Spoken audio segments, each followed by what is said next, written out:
اعوذ باللہ من الشیطان الرجیم بسم اللہ الرحمن الرحیم ربنا اننا آمنا بما انزلت واتبعنا الرسول فاکتبنا مع الشاہدین۔ موضوع ہے اتباع رسول۔ آئیے بلا کسی تمہید کے اتباع کا مطلب سمجھ لیں۔ چلیے ایک آیت کریمہ سے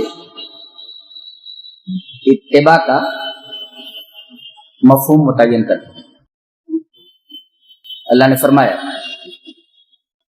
وَلَوْ شِئْنَا لَرَفَعْنَاهُ بِهَا وَلَكِنَّهُ أَخْلَدَ إِلَى الْأَرْضِ وَاتَّبَعَ هَوَاهُ۔ اگر ہم چاہتے تو اس کو رفعت عطا کرتے، بلندی عطا کرتے، لیکن وہ زمین کی طرف جھک پڑا۔ اخلد مالا، جھک پڑا۔ ہم چاہتے تھے کہ اس کو اٹھائیں لیکن وہ خود جھک پڑا پستی کی طرف۔ ایک طرف ہے آسمان، طرف ہے زمین، ایک طرف ہے رفع اور ایک طرف ہے اخلاق، میل الی الارض۔ اگر ہم اس کو چاہتے تو بلندی عطا کرتے، لیکن وہ تو جھک پڑا زمین کی طرف۔ ہم تو اسے آسمان کی طرف لے جانا چاہ رہے تھے لیکن وہ تو زمین کی طرف جھک پڑا۔ نتیجہ کیا ہوا؟ وَاتَّبَعَ هَوَاهُ، اور وہ اپنی خواہشات کے پیچھے چل پڑا۔ اتباع کا مفہوم متعین ہوا کہ ایک ہے متبع جو پیچھے چلتا ہے، اور ایک ہے متبع جس کے پیچھے چلا جائے۔ تو یہاں خواہش متبع ہے، متبوع ہے۔ کیا مطلب؟ پیچھے چل پڑا اپنی خواہشات کے، مطلب یہ کہ اس کا دل جو کچھ کہتا ہے بس وہ وہی کرتا ہے، اس کی خواہش جو کہتی ہے بس وہی کرتا ہے۔ اس کا مطلب یہ ہوا کہ اتباع کے اندر یہ چیز داخل ہے کہ متبع، متبوع جو کہے اسے چپ چاپ مان لو، اس کا نام اتباع۔ جیسے یہاں ہے دل جو کہہ رہا ہے وہ چپ چاپ مان لے رہا ہے، اس کی خواہش جو متبع ہے، یہ متبع چپ چاپ اس کی ہر بات مان لے رہا ہے۔ خواہش کہتی ہے ادھر جا، ادھر چلا جاتا ہے۔ خواہش کہتی ہے ادھر چلا جا، ادھر چلا جاتا ہے۔ خواہش کہتی ہے ادھر چلا جا، ادھر چلا جاتا ہے۔ یعنی خواہش کو اس نے متبوع بنا رکھا ہے، وہ جو کہتی ہے یہ وہی کرتا ہے۔ تو متبع کا مطلب بھی معلوم ہو گیا، متبع کا بھی مطلب معلوم ہو گیا، اور اتباع کا مفہوم بالکل واضح ہو گیا کہ متبوع جو کہے تابع کو وہی کرنا چاہیے۔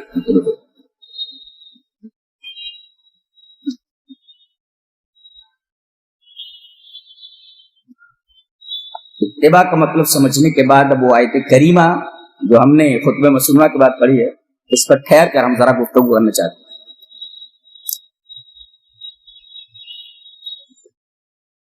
ربنا آمنا بما انزلت واتبعنا الرسول فاکتبنا مع الشاہدین۔ یہ جانتے ہیں کس کی دعا ہے؟ یہ دعا حواریین کی دعا ہے، حضرت عیسیٰ علیہ السلام کے حواریین۔ مفسرین نے لکھا ہے کہ خلص جو تھے، اصفیاء جو تھے، خالص جو حواری تھے حضرت عیسیٰ علیہ السلام کے، وہ کل وہی 12 بچے تھے۔ 12 اتنا ایسا بتاتے ہیں کہ 12 بچے تھے۔ ایک منع کرو اس کی سنی۔ تو یہ دعا ہے کن کی؟ اصفیاء حواریین، حضرت عیسیٰ علیہ السلام کے وفادار اور ان کے خاص حواریوں کی دعا ہے، اور بڑی عجیب دعا ہے۔ آج پہلے ہم اس آیت کریمہ کا تجزیہ کرنا چاہتے ہیں. دیکھیں، ربنا آمنا بما انزلت واتبعنا الرسول. ابھی ربنا کو چھوڑ دیتے ہیں. آمنا بما انزلت، اے ہمارے رب تو نے جو نازل کیا، کیا؟ انجیل، یہ کتاب. واتبعنا الرسول، اور ہم نے رسول کی اتباع کی. من هو الرسول؟ عیسیٰ. تو بما انزلت انجیل اور الرسول عیسیٰ، گویا ایک طرف کتاب ہے اور ایک طرف رسول ہے. تقدیم کتاب ہے اور تاخیر رسول. اب دیکھیں، پہلے کتاب کا ذکر کیا گیا اور بعد میں رسول کا. اور یہ کتاب ہے اور ایک طرف رسول ہے. اتنا کافی نہیں ہے کہ آپ خالی کتاب پر ایمان لائیں، اس لیے کہ کتاب پر ایمان لانا یہ دعویٰ ہے اور ہر دعوے کی ایک دلیل چاہیے. ہم نے کہا آمنا بما انزلت، ہم انجیل پر ایمان لائے جو عیسیٰ پر اتری، یہ دعویٰ ہے، دلیل چاہیے. تو کہا واتبعنا الرسول، ہم نے عیسیٰ کی اتباع کی. گویا کتاب میں اور رسول میں اس طریقے کا لزوم ہے کہ ایک کتاب ہے اور ایک کتاب کا شارح ہے، ایک متن ہے اس کی شرح. تو سمجھ میں آیا؟ بما انزلتا سے مراد انجیل اور الرسول سے مراد عیسیٰ. تو کتاب پر ایمان لانا کافی نہیں ہوا، یہ دعویٰ ہے کہ ہم انزلتا پر ایمان لائے، انجیل پر، یہ کافی نہیں ہے، یہ دعویٰ ہے. دلیل چاہیے اور دلیل ہے اتباع رسول. گویا اگر کوئی آدمی صرف کتاب پر ایمان لاتا ہے اور رسول کی اتباع نہیں کرتا، دعویٰ بلا دلیل ہے. نہیں تو کافی ہوتا آمنا بما انزلتا واتبعنا رسول کہنے کی ضرورت ہی نہیں تھی. اور اسی طرح یوں بھی کہہ سکتے کہ بما انزلتا یہ مقتضی ہے اور واتبعنا الرسول اتباع رسول اس کا مقتضا ہے، اور ہر مقتضی کے لیے مقتضا ہونا ضروری ہے. دونوں ایک دوسرے کے لیے لازم و ملزوم کی حیثیت رکھتے ہیں. گویا کہ ایک کتاب ہے اور ایک رسول ہے. کتاب کو اگر رسول سے جدا کر دیا جائے تو کتاب اس کشتی کی طرح ہے جس کا کوئی ملاح نہ ہو. اگر صرف کتاب ہی ہو اور رسول نہ بھیجا جائے تو کتاب کی حیثیت اس کشتی کی سی ہے جس کا کوئی ملاح نہ ہو. کتنے لوگ ہیں جو قرآن ہی سے گمراہ ہوئے؟ جی، قادیانی اسی سے استدلال کرتا ہے. یہاں تک کہ کچھ بدنصیبوں نے تو عید میلاد النبی کا ثبوت نکال لیا قرآن سے. لیجیے جناب. تو ہم کیا کہیں گے کہ یہ جو تم نے استدلال کیا کیوں غلط ہے؟ اس لیے کہ تم صرف کتاب کو دیکھ رہے ہو، تم رسول کو نہیں دیکھ رہے ہو. کیا یہ جو استدلال تم نے کیا ہے، کیا رسول اس کی اجازت دیتا ہے؟ رسول سے ثابت ہے؟ پتہ نہیں. تو گویا کہ اتباع رسول اس کی اس غلط حرکت کی جڑ کاٹ دیتی ہے. یہ ضروری ہے. آمنا بما انزلتا واتبعنا الرسول، کتاب کے لیے رسول ضروری ہے، ورنہ آدمی گمراہ ہو جائے گا، بھٹک جائے گا، اپنی مرضی سے کچھ بھی نکالنے لگے گا. اب ضروری ہے کہ ہم رسول کی اتباع کریں تاکہ ہم غلط چیزوں سے، غلط استدلالات سے اور غلط استدلالات کے نتیجے میں جس چیز پر ہم عمل کریں وہ غلط نہ ہو، صحیح. تو کتاب میں اور رسول میں لزوم ہے، لزوم. کتاب بغیر رسول کے، رسول بغیر کتاب کے. ایک بات یہ معلوم. دوسری چیز آپ دیکھیں، بڑی عجیب ہے. کہ یہ حواریین کی دعا ہے. ایک مفسر لکھتا ہے انت لست وحدک فی ھذا الطریق، تم اس راستے پر تنہا نہیں ہو.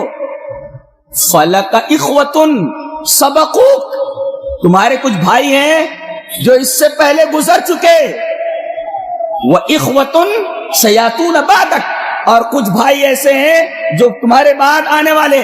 گویا کہ اتباع رسول کوئی نئی چیز نہیں ہے، تم سے پہلے بھی رسول کی اتباع کرنے والے موجود تھے اور بعد میں بھی آنے والے. یہ حضرت عیسیٰ کے حواری ہیں جو کہہ رہے ہیں کہ ہم انجیل پر ایمان لانے کے بعد اپنے رسول کی اتباع کر رہے ہیں. گویا انت لست وحدک فی ھذا الطریق، اتباع رسول میں تم تنہا نہیں ہو. اس سے پہلے بھی ان کے لیے ضروری تھا کہ وہ اتباع رسول کریں.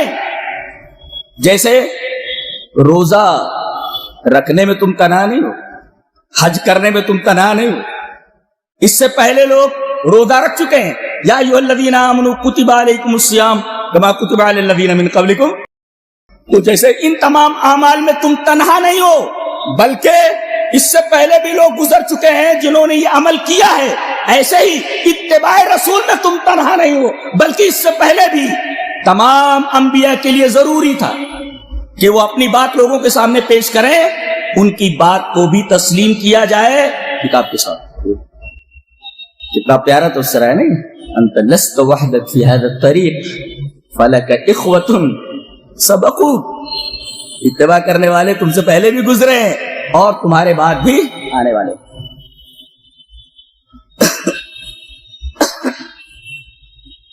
یہ بات سمجھ میں آئی؟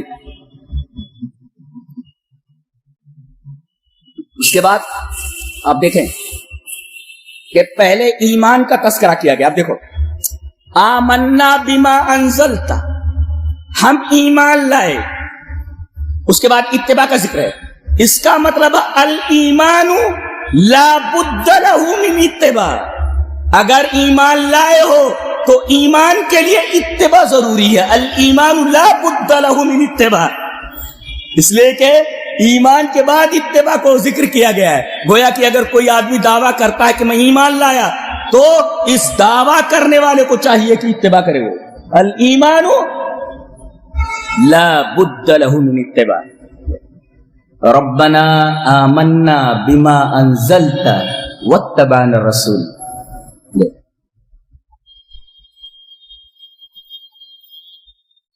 اور دعا کتنی پیاری ہے. مفسر لکھتا ہے کہ یہاں پر حرف ندا کو حذف کر دیا گیا ہے. حذف منہ یا الندائی، ندا یا ندا کو یہاں پر حذف کر دیا گیا ہے. کیوں؟ بتایا گیا استشعارا لشدت قربہ. اس میں اشارہ اس بات کی طرف ہے کہ اللہ تمہارے بہت ہی قریب ہے. تم کو سیڑھی اڑی کی ضرورت نہیں ہے، کسی وسیلے کی ضرورت نہیں ہے. جی ہاں، کچھ وسیلے ایسے جن کی اجازت دی گئی، اسی میں اس کا جواب ہے. کون سا وسیلہ لینا چاہیے بتایا گیا. ربنا، ربوبیت کا جو اللہ کے اسماء الحسنی میں سے ہے. جی یہ دیکھیے، گویا دعا میں توسل کی اہمیت بہت زیادہ ہے. اہمیت التوسل فی اجابت الدعا. دعا میں اگر وسیلہ لیا جائے تو دعا کی قبولیت کے امکانات بڑھ جاتے ہیں. سوال یہ ہے کہ دعا میں وسیلہ کس چیز کا لیا جائے. تمہارے بنائے ہوئے جو ڈھکوسلے ہیں ان کی، یا جو اس کی اجازت رسول نے دی ہے، قرآن نے دی. دیکھو پہلے تو یہ بول رہا ہے کہ یا ربنا نہیں کہا، حذف منہ یا الندائی، ندا کی یا کو حذف کر دیا گیا ہے، ربنا کہا گیا، یا کو حذف کر دیا گیا. اس کا مطلب یہ ہوا کہ یا سے پکارا جاتا ہے کوئی دور ہو جو آواز کو سن نہ رہا ہو. یا کو حذف کر دیا گیا، پتہ یہ چلا کہ رب تعالی تمہارے قریب ہے، قریب ہے وہ، اس کو کسی وسیلے کی ضرورت نہیں ہے. ایک اور وسیلہ بھی کیسا اختیار کرنے کے لیے کہا گیا اس میں، ربوبیت کا، جو اللہ تبارک و تعالیٰ کے اسماء الحسنی میں سے ایک اسم حسن ہے. کیسا ربنا آمنا، یہ مطلب ہے حرف ندا کو حذف کرنے کا مفاد معلوم ہوا. استشارا لشدت قربہ. اور دوسرے یہ کہ وسیلہ لیا جائے تو کس کا لیا جائے؟ جس کی اجازت شریعت نے دی ہے. تمہارے بنائے ہوئے وسیلے میں وہ سب ڈھکوس لے. تو ربوبیت کا حوالہ دیا گیا. اور تمام انبیاء کرام نے جب بھی دعا مانگی ہے، آپ دیکھیں گے کہ پورے قرآن حکیم میں تمام انبیاء کرام کی جو دعا مذکور ہے اس میں اسی صفت کو ہائی لائٹ کیا گیا ہے. ربی انی مسنی الضر ربنا لا تزغ قلوبنا بعد اذ ہدیتنا، اسی حوالہ دیا گیا. اور کہیں بھی ربنا کے ساتھ یہ نہیں لایا گیا شروع میں. تو ربنا آمنا بما انزلت واتبعنا الرسول، دونوں میں تعلق بھی معلوم ہوا کہ ایمان میں اور اتباع رسول میں تلازم ہے. ایک کو چھوڑ کر کے ایک کو نہیں لیا جا سکتا، یہ ضروری ہے. اور ایک بات یہ معلوم ہوئی کہ یہ بات کوئی نئی بات نہیں کہ آپ ہی کو حکم دیا گیا کہ آپ رسول کی اتباع کریں کتاب پر ایمان لانے کے بعد. آپ سے پہلے بھی گزر چکے ہیں. لہذا کوئی کہے کہ میں قرآن پر ایمان لاتا ہوں تو وہ یہ مانے کہ مجھے رسول کی اتباع کرنی ہے، اور یہ تو عقلاً ثابت ہے. کوئی کہے کہ ہم رسول کی اتباع کیوں کریں، ہمارے پاس کتاب ہے. جواب اس کا یہ ہے کہ القرآن یأمر بما لم یفصل کیفیت ادائیہ، قرآن حکیم بہت ساری ایسی باتوں کا ہمیں حکم دیتا ہے جس کی ادائیگی کی کیفیت ہمیں معلوم نہیں. کہتا ہے روزہ رکھو، کیسے رکھنا، کیفیت ادا معلوم نہیں. حج کرو، کیسے کرو، قرآن کہتا ہے حج کرو، عمرہ کرو، کیسے، کیفیت ادا معلوم نہیں ہے.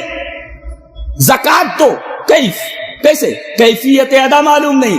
تو عقل بھی یہ کہتی ہے کہ کتاب کے ساتھ رسول کی اتباع ضروری ہے، اس لیے کہ کوئی بات اجمالی طور پر کہہ دی گئی، تفصیل معلوم نہیں، کیفیت معلوم نہیں، تو ہم اس عبادت کو کس طرح کریں، کیسے کریں، کرو، کیسے کرو. تو کرو یہ ہے کتاب، اور کیسے کرو یہ ہے رسول. اور اگر آپ کر رہے ہیں تو آپ اتباع رسول کر رہے ہیں، یہ مطلب ہے.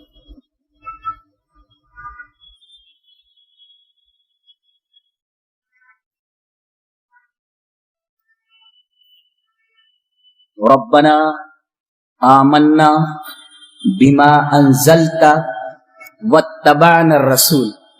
اچھا، آگے ایک ٹکڑا بڑھایا جا رہا ہے، بڑا عجیب ہے یہ. آپ قرآن پر ایمان لے آئے، آپ اتباع رسول کے قائل ہو گئے، آپ اس کا تحفظ کس طریقے سے ہو؟ قرآن پر ایمان لانے کے بعد اور یہ مان لینے کے بعد کہ ہم اتباع رسول کریں گے، اس کی بقا کے لیے کیا ضروری ہے؟ صحبت صالحین، صحبت اخیار ضروری ہے. فاکتبنا مع الشاہدین، یہ معیت ضروری ہے، صحبت ضروری ہے. آپ نے وہ 100 قتل کرنے والے آدمی کی بات نہیں دیکھی، وہ 99 کو تو اسے مار کے آیا تھا. پوچھا کہ کوئی ہے جو مجھے بتائے کہ اب بھی میرے لیے توبہ کا دروازہ کھلا ہے کہ نہیں؟ تو بجائے عالم کے کسی صوفی کے پاس بھیج دیا، راہب کے پاس، اور بیچارہ غلط مسئلہ بیان کرنے کی وجہ سے مارا گیا ہوگا. 100 کی عدد پوری ہوگی جی، 100 کی عدد پوری، غلط مسئلہ بیان کرنے کی وجہ سے مارا گیا ہوگا. ارے تو 99 قتل کر کے آیا ہے، تیری توبہ اللہ قبول کرے گا؟ اس نے اس کے گناہ دیکھے، اللہ کی رحمت نہیں دیکھی. اس نے اللہ اکبر، اللہ کی رحمت نہیں دیکھی. اور ایک نکتہ بتاتا ہوں کہ یہ رحمت یہ اتنی بڑی چیز ہے کہ اس کے بغیر آدمی جنت میں نہیں جا سکتا. نبی سے کہہ دیا گیا ہے کہ آپ بھی اپنے عملوں کی وجہ سے جنت میں نہیں جائیں گے. کس چیز کی وجہ سے جائیں گے؟ رحمت کی وجہ سے. اور رحمت کیسے حاصل ہوتی ہے؟ اگر رحمت حاصل کرنا ہو، کوئی پوچھے کہ کیا، ابھی ہم بتاتے ہیں رحمت حاصل کیسے ہوتی ہے. جی، تو پہلے اس پر ہم بحث کرتے ہیں کہ ان دونوں کی بقا کے لیے، نیکی کی بقا کے لیے ہم کیا کریں؟ صحبت اخیار ضروری ہے. وہ 100 قتل کرنے کے بعد اس آدمی سے پوچھتا ہے، عالم و اہل الارض جو تھا، پتہ یہ چلا مسئلہ عالم سے پوچھنا چاہیے، مسئلہ عالم سے پوچھنا چاہیے جو علم رکھتا ہو، نہیں تو وہ راہب جیسے تو صوفی مارا گیا ہو. عالم و اہل الارض نے کہا کہ انطلق الی ارض کذا و کذا، فلاں گاؤں میں چلا جا، فلاں جگہ پر چلا جا، اس لیے کہ جہاں تو رہ رہا ہے انہا قوم سوئی، یہ برے لوگ ہیں، یہاں برے لوگوں کی صحبت میں مت رہے۔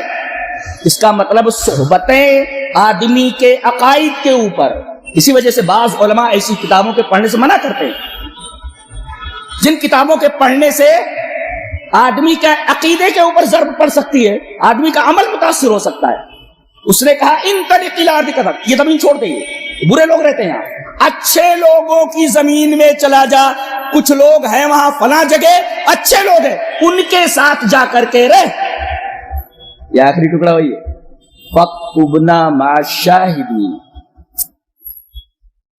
یہ بھی عجیب بات ہے کہ لکھ دے تو ہم کو شاہدین کے ساتھ، شاہدین کے ساتھ، یہ کون شاہدین؟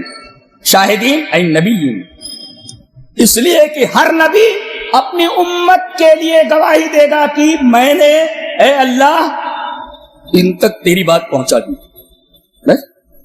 تو یہ النبیین ہے، اور النبیین کے ساتھ ساتھ یہ امت محمدیہ بھی داخل ہے۔ ابن عباس کی ایک روایت ہے جو اسناد جید کے ساتھ ہے، وہ کہتے ہیں کہ یہاں الشاہدین سے مراد امت محمد ہے صلی اللہ علیہ وسلم، جی، اس لیے کہ وہ گواہی دے گی تمام امت کے تعلق سے کہ ان کی طرف جو انبیاء بھیجے گئے، تمام انبیاء نے رسالت کو، اللہ کے پیغامات کو اپنی قوم تک پہنچا دیا۔ وہ سوال کریں گے تم تو حاضر نہیں تھے، تم تو حاضر نہیں تھے، کیسے کہہ سکتے ہو؟ اس لیے کہ گواہی دینے کے لیے آئی وٹنس ہونا ضروری ہے۔ تم نے دیکھا ہے وہ قوہ تمہاری آنکھوں کے سامنے تھا؟ نہیں تھا، تو تم کیسے گواہی دے سکتے ہو؟ گواہی کے لیے ضروری ہے کہ آپ نے دیکھا ہو، مشاہدہ کیا ہو، تو آپ مشاہد کیسے ہوئے؟ آپ نے تو دیکھا نہیں ہے۔ بتایا گیا کہ ہمارے نبی نے یہ بتایا ہے، جناب محمد رسول اللہ صلی اللہ علیہ وسلم، کہ ہمارے جتنے بھائی گزرے ہیں انبیاء، تمام نے اپنی امت کے پاس بلا کم و کاست اللہ کے پیغام کو پہنچا دیا ہے۔ اس کا مطلب اللہ کے رسول صلی اللہ علیہ وسلم کی بات خالی بات نہیں ہے، مقام شہود ہے، گویا کہ آدمی اپنی آنکھوں سے اس بات کو دیکھ رہا ہے۔ یہ ہے مرتبہ رسول اللہ صلی اللہ علیہ وسلم کی اتباع کا اور آپ کے قول کا۔ آدمی یہ نہ سمجھے کسی ہوائی بات ہے، مقام شہود ہے، آپ نے دیکھا نہیں، رسول کہہ دے کہ یہ چیز ہے تو وہ گویا کہ آئی وٹنس کے منزلے میں ہے، شہود کے منزلے میں۔ یہ مقام ہوتا ہے رسول کی بات کا اور رسول کی اتباع کا۔ تو فَاكْتُبْنَا مَعَ الشَّاهِدِينَ، ہمیں لکھ دے تو شاہدین کے ساتھ، کہ ہم نیک لوگوں کی صحبتیں ہمیں میسر آئیں، ہم ان کے ساتھ زندگی گزاریں تاکہ ہمارا عقیدہ اور ہمارا عمل صالح رہے، برے لوگوں کے درمیان رہ کر کے ہمارا عقیدہ اور عمل خراب نہ۔ صحبتیں اثر ڈالتی ہے۔ وہ سعدی رحمہ اللہ کی ایک کتاب پڑھائی جاتی ہے گلستہ، اس میں ایک واقعہ لکھا ہوا ہے۔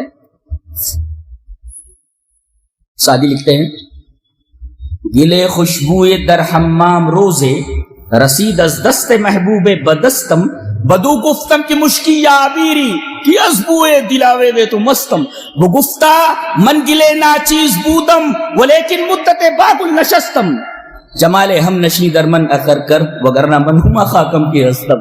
سعدی کہتے ہیں کہ میں ایک دوست کے پاس گیا، مجھے نہانے کی ضرورت تھی، پہلے یہ صابن وابن تو تھے نہیں جو آج کل کے ہیں، اس نے ایک خوشبودار مٹی دی جس میں خوشبو آ رہی تھی۔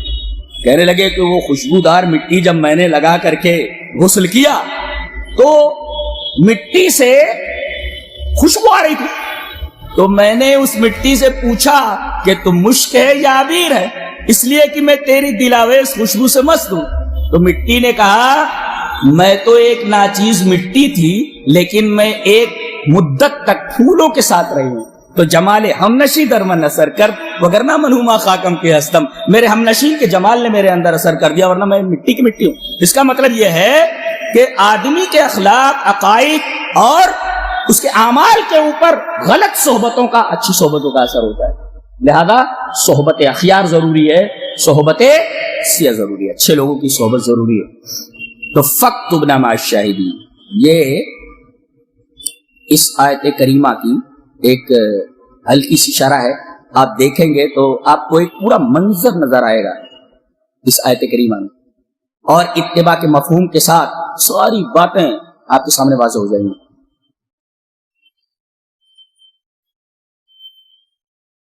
اتباع کے مقابل میں جانتے ہیں ہمیشہ مقابلے میں کیا پیش کیا گیا؟ ہمیشہ یہ تاریخ رہی کہ جب بھی انہیں اتباع کی دعوت دی گئی کہ آؤ رسول کی اتباع کرو، آؤ جو اللہ نے اتارا ہے اس کی اتباع کرو، تو انہوں نے اس کے مقابلے میں کیا کہا ہے؟ قرآن حکیم نے اس تاریخ کو نقل کیا ہے کہ ہمیشہ اتباع کے مقابلے میں انہوں نے کیا پیش کیا دنیا والوں نے؟ وَإِذَا قِيلَ لَهُمْ تَعَالَوْا إِلَى مَا أَنزَلَ اللَّهُ قَالُوا بَلْ نَتَّبِعُ مَا أَلْفَيْنَا عَلَيْهِ آبَانَا. لیجیے جناب، کہا گیا کہ تمہیں اتباع کس چیز کی کرنی ہے؟ ما انزل اللہ کی. اور دو ہی چیزیں نازل ہوئی ہیں، کیا؟ قرآن اور سنت.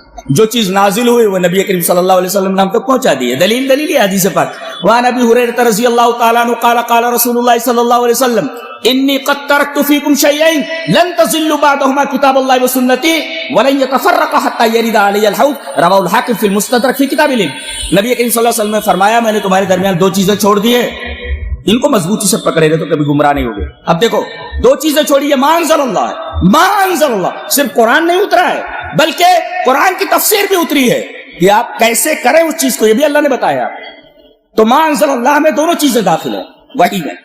اچھا جب کہا گیا کہ آؤ ما انزل اللہ کی طرف، تو وہی جواب جو ان لوگوں نے دیا تھا آج بھی وہی جواب دیا جاتا ہے. کیا جواب دیا جاتا ہے؟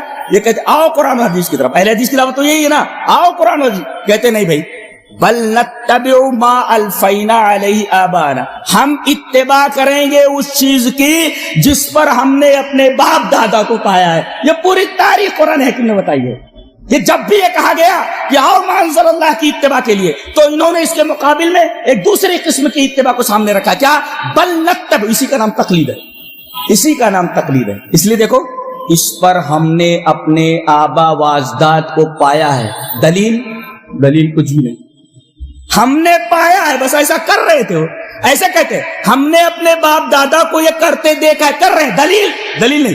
وہ لوگ بھی دلیل نہیں دے سکے سوائے اس کے کہ نتبع ما الفینا علیہ آبانا، ہم نے اپنے آبا و اجداد کو اسی پر پایا ہے. دلیل کچھ بھی نہیں. اور شرک کی اور بدعت کی تو کہیں دلیل ملتی نہیں. کائنات میں ان دونوں کے اوپر کوئی بھی دلیل موجود نہیں. نہ دلیل عقلی موجود ہے، نہ دلیل نقلی موجود ہے، نہ دلیل اثری موجود ہے. کوئی بھی دلیل موجود نہیں. غلط چیز کے اوپر بھی کوئی دلیل ہوتی ہے؟ وہ تو ارض خبیثہ پہ اگا ہوا ایک درخت ہوتا ہے، جھٹکے سے اکھاڑ لیا جائے. اجتثت من فوق الارض ما لها من قرار. اس کا حال وہی ہے. شرک کے دلائل اور بدعت کے دلائل کا یہی حال ہے. اسے دلیل کہا ہی نہیں جا سکتا. اچھا یہ تو ہوا اتباع کا مفہوم اور اتباع کی ضرورت اور اتباع کے بارے میں قرآن و سنت کا فیصلہ. اتباع کس طرح کی جائے؟ جواب اس کا یہ ہے کہ اتباع میں دیوانے بن جاؤ. تب اتباع میں اتنا آگے بڑھ جاؤ کہ لوگ تم کو کہیں ارے یہ تو اتباع کے معاملے میں دیوانہ ہو رہا ہے. چلیے مستدرک حاکم کی ایک صحیح بات پیش کرتا تھا. حدیث کس طرح بلکہ آخر ہے یہ النافع رحمہ اللہ قال لو رأيت ابن عمر يتبع آثار رسول اللہ صلی اللہ علیہ وسلم لقلت هذا مجنون. رواه الحاکم فی المستدرک. امام حاکم مستدرک میں لائے ہیں. حضرت نافع کہتے ہیں اپنے استاد مشہور صحابی حضرت عبداللہ ابن عمر کے بارے میں متبع رسول، ان کے ساتھ متبع رسول ہی لگتا ہے. کیا؟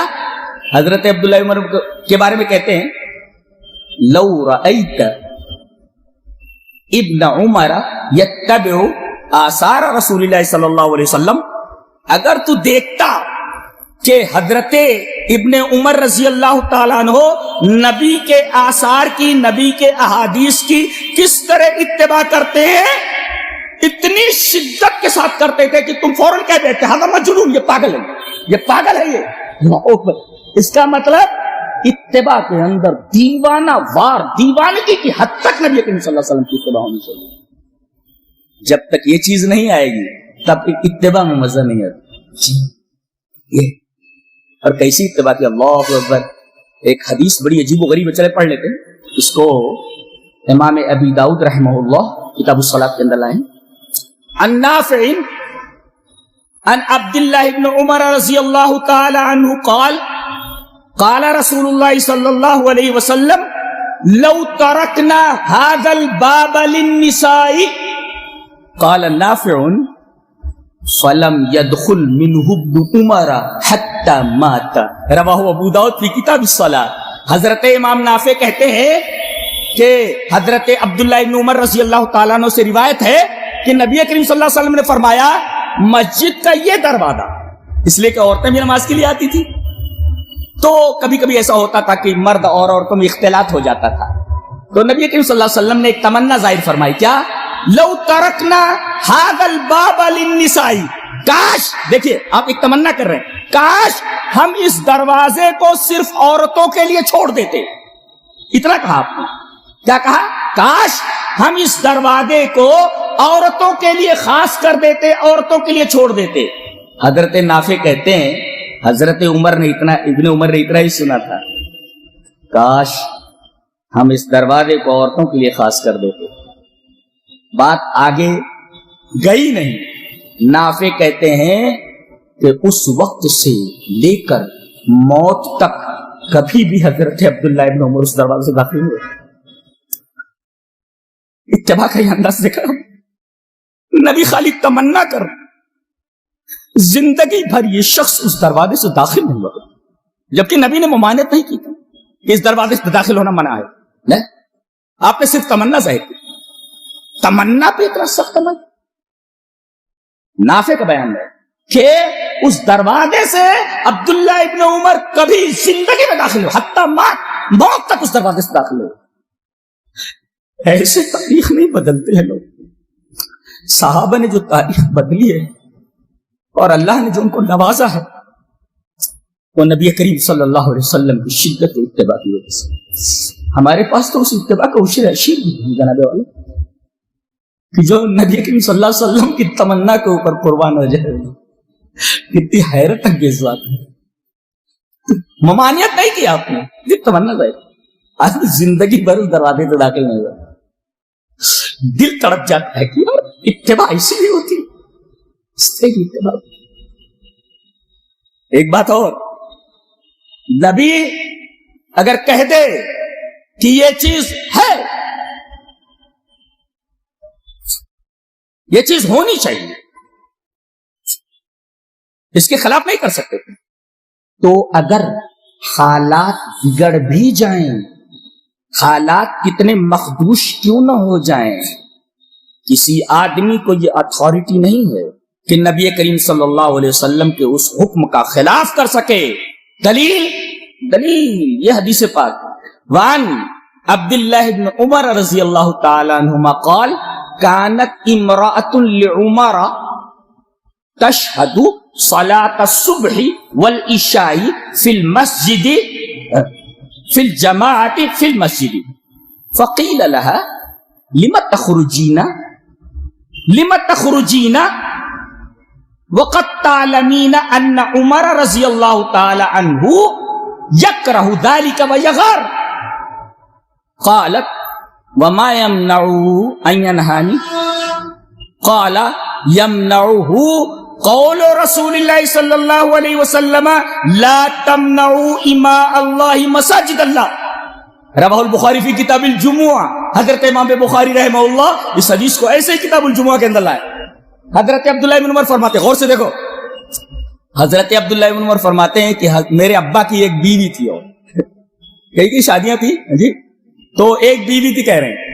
حضرت عبداللہ بن عمر کہتے ہیں میرے ابا عمر کی ایک بیوی تھی، ایک عورت تھی جو صبح کی اور عشاء کی نماز میں جماعت کے ساتھ مسجد میں نماز پڑھتی تھی، حاضر ہوتی تھی، برابر ہو.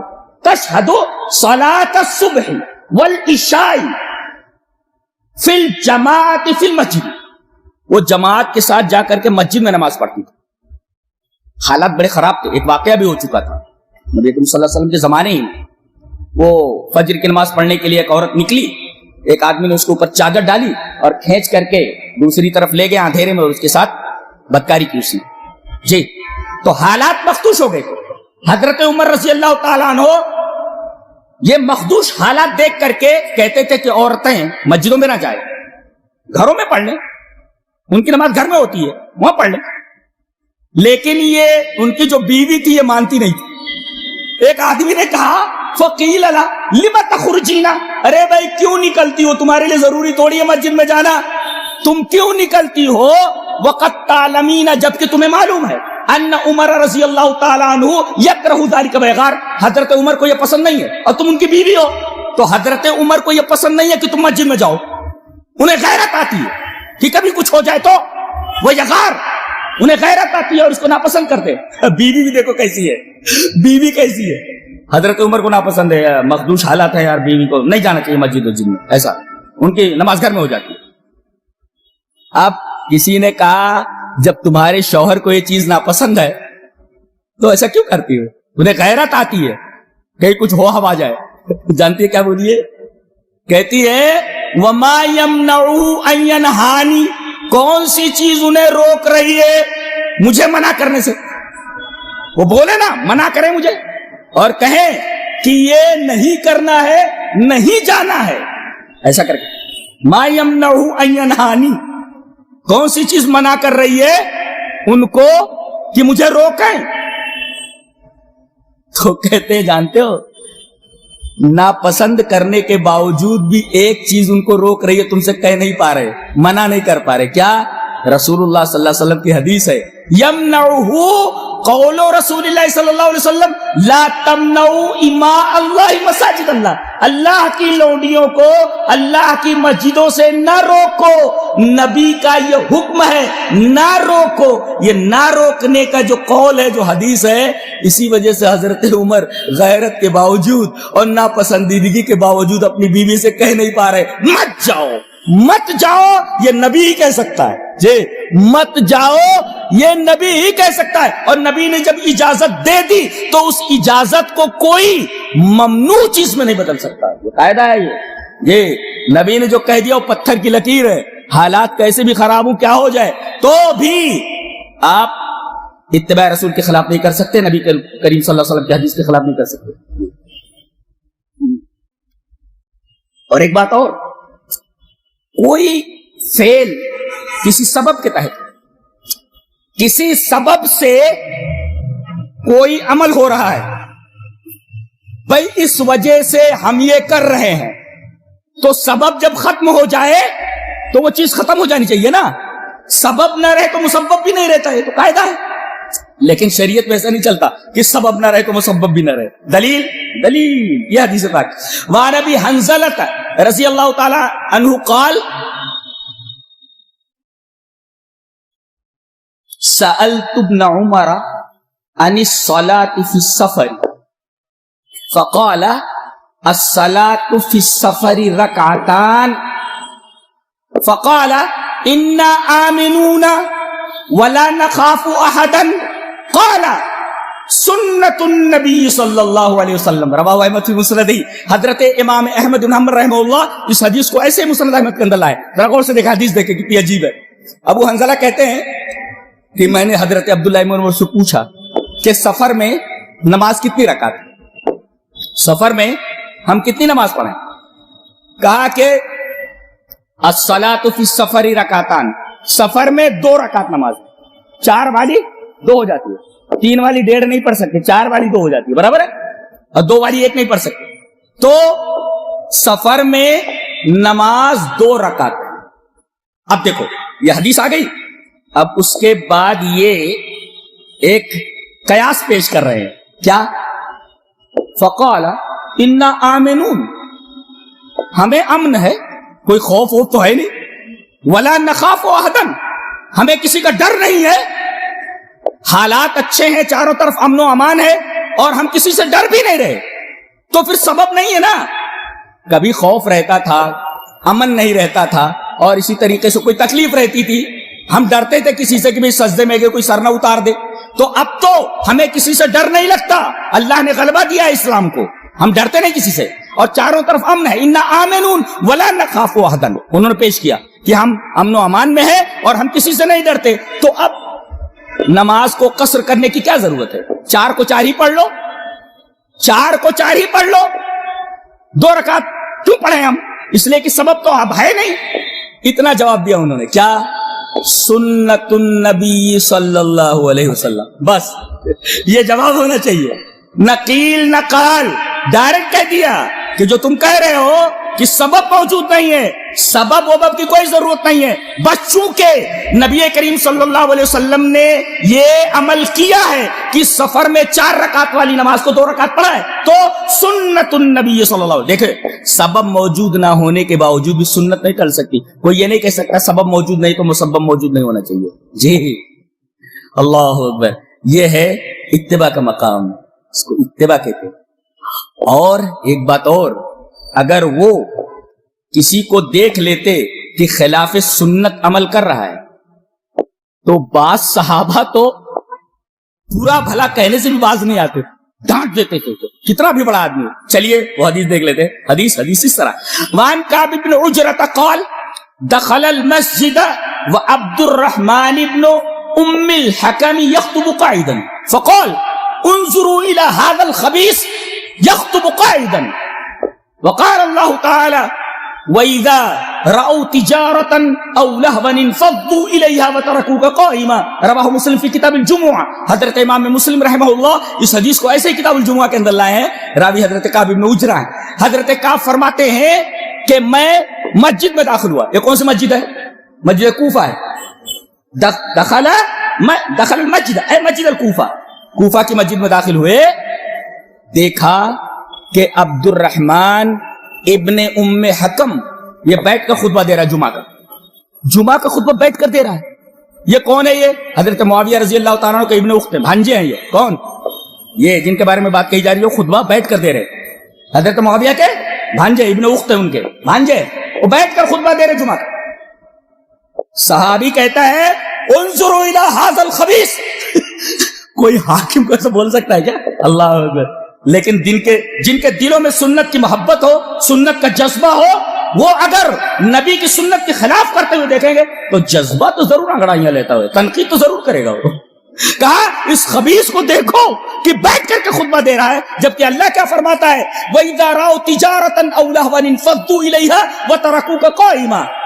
اللہ نے فرمایا کہ جب یہ تجارت کی چیز کوئی دیکھتے ہیں یا کوئی لہو لہیب دیکھتے ہیں تو آپ کو جھٹک کر ایک طرف کر دیتے ہیں، جبکہ آپ اس وقت کھڑے ہو کر خطبہ دے رہے ہوتے. دیکھا قائمن سے استدلال کیا انہوں نے کہ نبی کا طریقہ یہ تھا، نبی کی سنت یہ تھی کہ جمعہ کا خطبہ منبر پر آپ کھڑے ہو کر دیتے تھے، اور یہ اس کو الٹا کر رہا ہے، بیٹھ کر کے خطبہ دے رہا ہے. تو اسے کیا کہا انظروا الی ھذا الخبیث. اس خبیث کو دیکھو. اللہ کتنا بڑا نقد ہے. ایک حاکم کے سامنے اس طریقے کی بات کہنا بہت بڑی جرات مانگتا ہے، بہت بڑی جرات مانگتا ہے. ایسے نہیں ہو جاتا ہے. یہ صحابہ تھے، اس لیے کہ انہیں سنت سے محبت تھی، سنت سے پیار تھا، لہذا وہ برداشت نہیں کرتے تھے اگر کوئی چیز خلاف سنت دیکھتے تو. یہ چند حدیث تھی. اب اس کے بعد ہم آخری بات کہنا چاہتے ہیں کہ اگر کوئی سنت کی اتباع نہ کرے تو، رسول کی مخالفت کرے تو، طلبہ کے لیے نقطہ ہے. 2 نقطے ہیں اس آیت کریمہ سے آپ لوگ گزرتے ہیں لیکن شاید آپ کی نگاہ نہ گئی ہو. دیکھو فرمایا اللہ تبارک تعالیٰ فَلْيَحْذَرِ الَّذِينَ، ہم اس پر 2 نقطے بتانا چاہتے ہیں اس آیت کریمہ کی روشنی میں. فَلْيَحْذَرِ الَّذِينَ يُخَالِفُونَ عَنْ أَمْرِهِ أَنْ تُصِيبَهُمْ فِتْنَةٌ أَوْ يُصِيبَهُمْ عَذَابٌ أَلِيمٌ. انہیں ڈرنا چاہیے. کن کو؟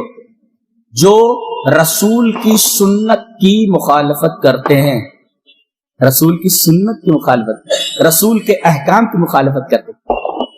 کیا کرنا چاہیے انہیں؟ ڈرنا چاہیے. نقطہ یہ ہے کہ ڈرنے کے لیے لفظ آتا ہے خافا یا خاف، ڈرنا، لیکن یہاں ہزارہ یا حضر ہو. کیوں خافا یا خاف آنا چاہیے؟ ترجمہ ہم کیا کرتے ہیں؟ انہیں ڈرنا چاہیے. تو یہاں فلیخف کہنا چاہیے تھا، انہیں ڈرنا چاہیے جو لوگ ایسا ایسا کرتے. کیوں یہاں پر حضر یا حضر لایا جائے؟ یہ قرآن حکیم کی بلاغت بڑی عجیب و غریب کتاب ہے. کائنات میں ایسی عجیب و غریب کتاب موجود نہیں. خوف میں اور حذر میں فرق. جی خوف میں مخوف سامنے موجود ہو یا موجود نہ ہو، جس چیز سے ڈرا جائے وہ سامنے موجود ہو یا نہ ہو تو اس کے لیے کہا جاتا ہے خوف، ڈرنا چاہیے. لیکن اگر وہ خوفناک چیز، وہ مخوف سامنے موجود ہے تب کہا جاتا ہے حضرت. اس کو کہتے ہیں، ہم لوگ نحو میں پڑھتے ہیں، تہذیب پڑھتے ہیں، سامنے آ گیا تو کیا بولتے ہیں؟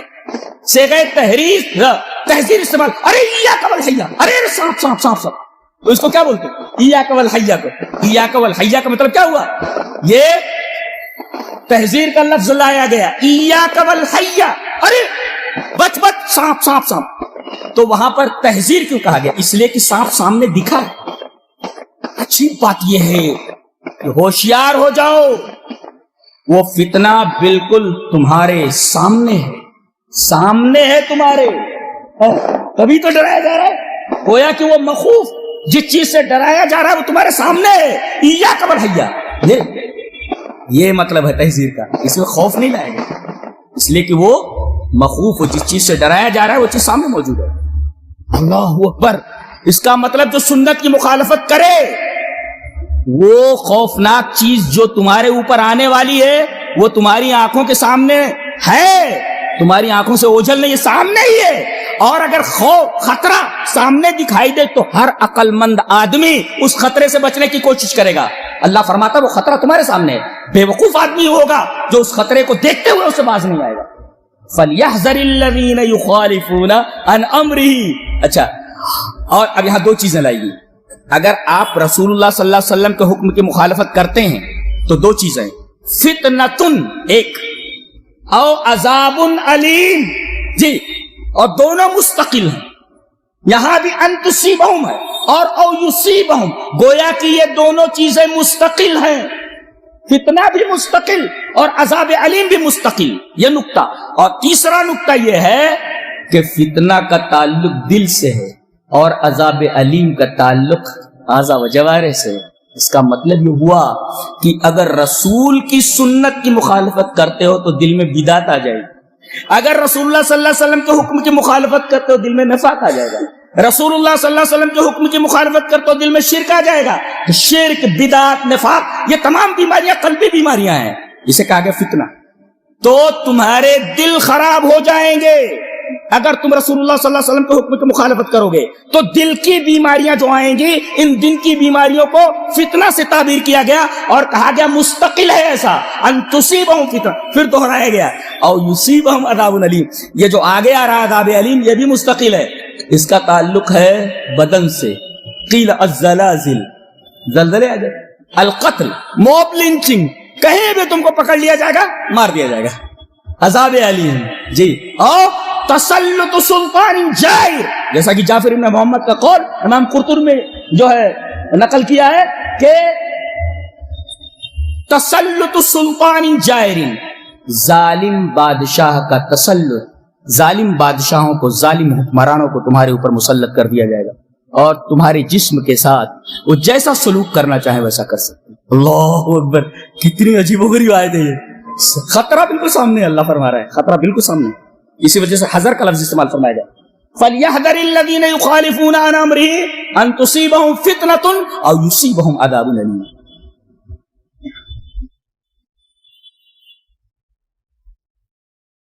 ایک اور بات کہہ دوں پھر بات ختم کرتا ہوں کہ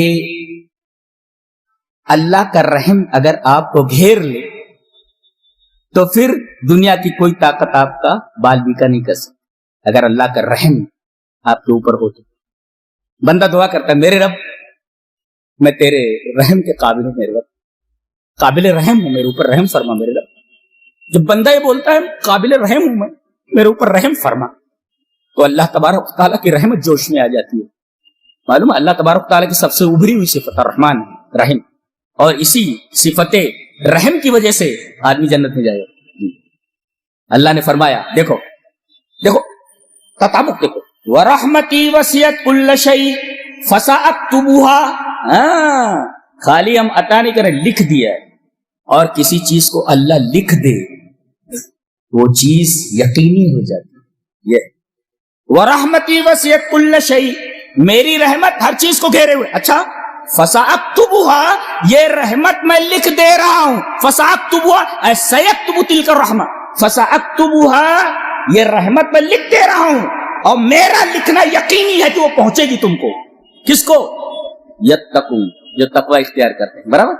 فَسَأَكْتُبُهَا لِلَّذِينَ يَتَّقُونَ. اچھا وَيُؤْتُونَ الزَّكَاةَ, اور جو زکات ادا کرتے ہیں. وَالَّذِينَ هُمْ بِآيَاتِنَا يُؤْمِنُونَ, اور جو ہماری آیتوں پر ایمان لاتے ہیں. یہ کون لوگ ہیں؟ تفصیل آگے ہے, بیچ میں واو کی فصل نہیں لائی گئی, اس کا مطلب اس کا تعلق پہلے سے ہے. فرمایا گیا الذین یتبعون الرسول النبی الامی الذی یجدونہ مکتوبا عندهم فی التوراۃ والانجیل یامرهم بالمعروف وینہاہم عن المنکر ویحل لهم الطیبات ویحرم علیہم الخبائث وَيَضَعُ عَنْهُمْ إِصْرَهُمْ وَالْأَغْلَالَ الَّتِي كَانَتْ عَلَيْهِمْ فَالَّذِينَ آمَنُوا بِهِ وَعَزَّرُوهُ وَنَصَرُوهُ وَاتَّبَعُوا النُّورَ الَّذِي أُنزِلَ مَعَهُ أُولَٰئِكَ هُمُ الْمُفْلِحُونَ. اس میں 2-3 نکتے میں اور بیان کروں گا. کہا گیا کہ میں رحمت لکھ دے رہا ہوں. جی میں رحمت لکھ دے رہا ہوں. کن کے لیے؟ تقوی والوں کے لیے. اچھا زکات دینے والوں کے لیے. اچھا اور جو ہماری آیتوں پر ایمان لاتے ہیں ان کے لیے. یہ کون ہے؟ یہ سب کب قابل قبول ہے؟ جب الذین یتبعون الرسول النبی الامی, جب اتباع کریں گے یہ رسول کی جو نبی ہے امی ہے. رسول اور نبی میں فرق طلبہ جانتے ہیں کہ اگر کوئی شریعت ہے, نئی شریعت شرع جدید کے ساتھ اگر بھیجا گیا ہے تو رسول ہے, اور اگر شرع جدید کے ساتھ نہیں ہے تو نبی ہے. اس طریقے کا فرق ہے, 2-3 فرق ہے اس میں. بہرحال الذین یتبعون الرسول النبی الامی, امی یہ عجیب و غریب صفت ہے نبی کی. کوئی پڑھا لکھا نہ ہو تو عیب مانا جاتا ہے, لیکن ہمارے رسول کے بارے میں یہ چیز بینی کمال ہے. ہاں پڑھا لکھا نہ ہونا, ما هو الامی الذی لا یقرأ ولا یکتب, الامی. یا اس طریقے سے لم یتعلم الکتاب والقراء, جس نے لکھنا پڑھنا نہ سیکھا ہو وہ الامی. الذی لا یقرأ ولا یکتب, جو لکھنا پڑھنا نہ جانتا ہو وہ الامی. دوسرے لوگوں کے بارے میں یہ چیز نقص ہے, لیکن نبی کے بارے میں یہ چیز کمال ہے. اس لیے کہ لوگ کہہ سکتے تھے کیا, ارے یہ پڑھا لکھا ہے, کہیں مطالعہ کر کے ساری باتیں بول رہا ہے. لیکن ایک آدمی جس نے کہیں پڑھائی نہ کی ہو اتنی بڑی بڑی باتیں کہتا ہے, اتنی حکمت کی باتیں بولتا ہے, اللہ اکبر, لگتا ہے کہ یہ اللہ کا رسول ہے. پڑھا لکھا نہیں, یہ باتیں کیسے بول رہا ہے؟ تو گویا کہ وہ چیز نبی کے حق میں عین کمال ہے, جو عام لوگوں کے حق میں عیب ہے. وہ نبی الامی یجدونہ مکتوبا عندہم فی التوراۃ, اس کو پاتے ہیں. کس کو؟ نبی کو اور اس کی صفات کو. اللہ اکبر. کہاں؟ تورات میں اور انجیل میں. آپ کا نام بھی موجود ہے اور آپ کی صفت بھی موجود. ہو کہہ کر کے بتایا, ہو آپ کو پاتے, یعنی آپ کا نام بھی ہے اور آپ کی صفت بھی موجود ہے. ذات ہو و صفت ہو دونوں موجود ہے تورات اور انجیل میں. یجدونہ مکتوبا عندہم, عجیب بات. قرآن حکیم بولتا ہے ارے لکھا ہوا ہے اور تمہارے پاس موجود ہے. تم کتنے بد نصیب ہو کہ سب کچھ جانتے ہوئے بھی لکھا ہوا تمہارے سامنے تم قبول کیوں نہیں کرتے؟ نبی پر ایمان کیوں نہیں لاتے ہو؟ دعوت دی گئی ان کو, یہ لکھا ہوا تمہارے سامنے, عندہم, ان کے پاس موجود ہے لکھا ہوا. مکتوبا عندہم فی التوراۃ والانجیل یامرہم بالمعروف, معروف کا حکم دیتا ہے, اچھی باتیں, برائیوں سے روکتا ہے, اور حلال چیزوں کا, پاک چیزوں کو حلال کرتا ہے, اور گندی چیزیں حلال, طیبات پاک چیزوں کو معلوم ہے آپ کو, پاک چیز یعنی جس کی اصل میں پاکی ہو اس کو کہتے ہیں طیبات. یعنی یہ قاعدہ نکلا کہ الاصل فی المنافع الحل والاصل فی المضار الحرمہ. یعنی اللہ نے جن جن چیزوں کے استعمال سے منع کیا ہے, اگر آدمی اس کو استعمال کرتا ہے تو اس میں اس کا نقصان ہے. شراب سے منع کیا, شراب پیے گا, نقصان ہے اس کے لیے. سور کے گوشت کو حرام قرار دیا گیا, کھائے گا, خود اس کے حق میں برا ہے وہ. اللہ اکبر. یعنی جو چیزیں حرام کر دی گئی اس میں خود انسان کے لیے ضرر ہے, تکلیف ہے, اور جو چیز حلال کر دی گئی اس کے استعمال سے فائدہ ہے. ہمارا نبی یہ کہتا ہے اللہ اکبر، یحل لهم الطیبات ویحرم علیہم الخبائث۔ اچھا، یہاں طلبہ کے لیے ایک بڑا عجیب نکتہ ہے، شاید اس طرف نگاہ نہ گئی ہو آپ کی۔ وَيَضَعُ عَنْهُمْ إِصْرَهُمْ وَالْأَغْلَالَ الَّتِي كَانَتْ عَلَيْهِمْ، ان کے بوجھ کو اتار دیتا ہے اور ان کی بیڑیوں کو ان سے الگ کر دیتا ہے جو بیڑیاں ان پر ہیں، کان پر۔ دیکھو، ایک ہے اسر اور ایک ہے اغلال، دونوں کا مطلب سمجھا کر کے بات ختم کرتا ہوں، بہت عجیب نکتہ ہے۔ آثار یأسر، اسر وہ اسم الثقل الشدید، جی الثقل بوجھل، یعنی جو چیز وزنی ہو، جو چیز وزنی ہو، آدمی جس کو اٹھا نہ سکے، یشق علیہا حملہ، کہ اس کو اٹھانا اس کے لیے بھاری ہو، اس کو کہتے ہیں اسر۔ جی، یہودیوں نے اپنی بدماشی کی وجہ سے، اللہ اکبر، روئے زمین پر بدترین مخلوق ہے۔ مجھے حیرت ہوتی ہے کہ انبیاء کی اولاد بھی ایسی خراب ہو سکتی ہے۔ اللہ، کون لوگ ہیں یہ سب؟ انبیاء کی اولاد ہیں، ساری چیزیں اپنی آنکھوں سے دیکھ رہے ہیں لیکن مانتے نہیں۔ قرآن حکیم بار بار بولتا، سب جانتے ہیں، سب جانتے ہیں۔ وَيَضَعُ عَنْهُمْ إِصْرَهُمْ، ان کے بوجھ کو اللہ کے رسول اتار دے رہے تم سے، یہ تمہارے لیے رحمت ہے، تمہارے لیے رحمت ہے۔ اسر کا تعلق ہوتا تھا شان ما وجب، جو چیز واجب ہے اس کے اندر ثقل نہیں ہے، وہ اتار دیا گیا۔ اور والاغلال، بیڑیاں، بیڑی ڈال دی جائے پیر میں تو آدمی چل نہیں سکتا، عدم الحرکہ، اشارۃ الی عدم الحرکہ، آدمی چل نہیں سکتا، یہ اغلال ہے، بیڑی ڈال دی گئی۔ تو گویا اسر کا تعلق وجوب سے ہے، واجبات سے ہے، جو چیزیں واجب کی گئی ہیں ان میں کوئی بھاری پن نہیں ہے، ساری واجب کردہ چیزیں، ساری فرض کردہ چیزیں سب آسان ہیں، کسی کے اندر ثقل نہیں ہے، بھاری پن نہیں ہے۔ اور اغلال کہ آدمی چل نہ سکے بیڑیوں کی وجہ سے، شانو مامونیا، یہ شان المحظور، جس چیز سے منع کیا گیا ہے۔ ایک ہے جو چیز واجب ہے اور ایک چیز ہے جو چیز ممنوع ہے، تو منع جو کر دیا گیا ہے اس کا تعلق اغلال کا تعلق مامونیا سے، جس چیز سے منع کر دیا گیا، اور جو چیز فرض کر دی گئی جس کو کرنا ہے اس کا تعلق اسر سے۔ لہذا منع کی گئی چیزوں کے اندر در حقیقت آپ کی بیڑیاں نکال دی گئی ہیں، اور جو چیز واجب کی گئی ہے آپ کے اوپر کہ یہ چیز آپ کے اوپر واجب ہے، در حقیقت اس کے اندر ثقالت نہیں ہے، اس کے اندر کوئی بوجھ آپ کے لیے موجود نہیں۔ اللہ، اور فرمایا گیا، یہ 9 نبی کریم صلی اللہ علیہ وسلم کی آیت کریمہ میں 9 صفتیں بیان کی ہیں، جی 9 صفتیں بیان کی گئی، اور اس کے بعد آخر میں کہا گیا صحابہ کرام رضوان اللہ تعالی علیہم اجمعین کی تعریف کرتے ہوئے، فالذین آمنوا بہ وعزروہ ونصروہ واتبعوا النور الذی انزل معہ۔ یہاں بھی دیکھیے آپ، اتباع نور کو اتباع رسول سے الگ ذکر کیا گیا۔ ہاں، اس کا مطلب یہ ہے صرف اتباع نور سے کام نہیں چلتا، بلکہ اتباع رسول ضروری ہے۔ دیکھو الذین یتبعون پہلے کہہ دیا گیا، اس کے بعد کہا گیا واتبعوا النور الذی انزل معہ، یہ قرآن ہے، یہ اتباع نور اور اتباع رسول اس آیت کریمہ میں جمع کر دیا گیا۔ تو جو آدمی اس بات پر عمل کرے، اولئک هم المفلحون، یہ سب صحابہ ہیں، یہ سب کے سب کامیاب ہیں، اولئک هم المفلحون وکلا وعد اللہ الحسنی۔ اللہ تبارک و تعالی نے کہا یہ سب کے سب کامیاب ہیں۔ ایک نکتہ اور بتاتا ہوں، تو گویا کہ رحمت اگر حاصل کرنا تو اتباع رسول ضروری ہے نا، وہ ادھر سے آ رہا ہے، وہ رحمتی وسط کل شیء سے اس کا تعلق الذین، تو اسی وجہ سے واو کی فصل نہیں ہے بیچ میں، جی ڈائریکٹ الذین یتبعون الرسول ہے۔ ہاں، غور کیجئے گا اس وقت۔ اور ایک تو رحمت آ گئی، اور دوسرے آدمی چاہتا ہے کہ اللہ سے محبت کرے، اللہ اس سے محبت کرے، بھئی یہ دونوں چیزیں ہو جائیں، آدمی کا بیڑا پار ہے۔